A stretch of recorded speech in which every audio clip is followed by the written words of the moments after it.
think there's a kind of almost biblical process working its way out here, a kind of chickens coming home to roost. Here's what we have. Over the last 30 years, and particularly since the crisis, we have, as everyone knows, widened the gap between rich and poor.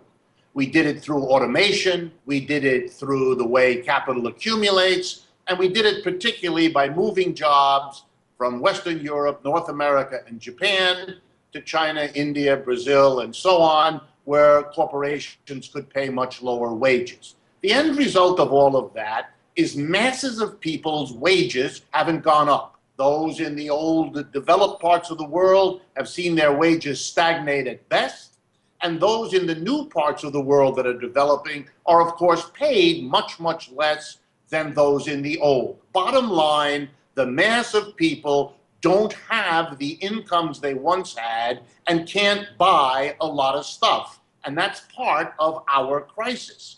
The government reacts by pumping vast amounts of money into the economy, and then seems to be surprised when that money doesn't have the intended and hoped for result. It doesn't lead to more production. It doesn't lead to hiring more workers to produce more goods, precisely because the mass of people can't buy those goods. So what do the people do with all the money pouring into the banks? They speculate in the stock market. They bid up the prices of real estate. They pay outrageous amounts for art objects. All of those assets being bid up, and so you have the article, there's a bubble, and so the great fear, which is correct, is that eventually you're going to bid up prices to the point where it can't be sustained, and we're going to have the kind of meltdown again that we had in 2008.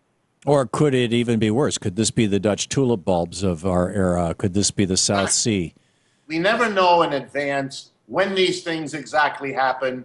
And we never know, it's sort of like a chain reaction, how far it will go, how many parts of the world economy it will suck into its vortex. But if the last one, the 2008 one, is any indication, we get there as close to the abyss of economic meltdown as we have been at least since the Great Depression. And in some ways, it's even worse because it's a globalized economy. Well, that's an important point that I wanted to ask you about. In 1929, when our economy crashed, we had 9 years since the election of Warren Harding, who dropped that top 93% tax rate down to 25% when he first came into office, who campaigned on a platform of less government, business, more business and government. In other words, privatization and cutting regulations, massively cut regulations, particularly on banks. We basically had 9 years of Reaganomics and it crashed the America, but it had not infected much of the rest of the world. In fact, you even had countries that, the Soviet Union was beginning to form and other things like that. Now, in 78, you had Maggie Thatcher, and in 80 you had Reagan, and the UK and the United States started following this bizarre economic theory that came out of the Chicago School and von Mises and Friedman and all these guys. And it has been adopted by so much of the world. And Russia, when the Soviet Union collapsed, Russia invited the Chicago School boys in, and they said, oh, yeah, just privatize everything. And now they've got an oligarch problem, much as we do here in the United States as a result of Reaganomics. A, please correct me if I've got any of that wrong. And B, does this worldwide contagion of this economic insanity mean that we're at much greater risk for a worldwide disaster than the world experienced in the early 30s? The risk is absolutely, you're absolutely right. The risk is there. The risk is enormous. I'll give you a couple very quick statistics to give you an idea. When the Great Depression hit in 1929, the average level of debt of an American household was 30% of their annual income. In other words, the household together owed 30% as much money as they earned in 1 year.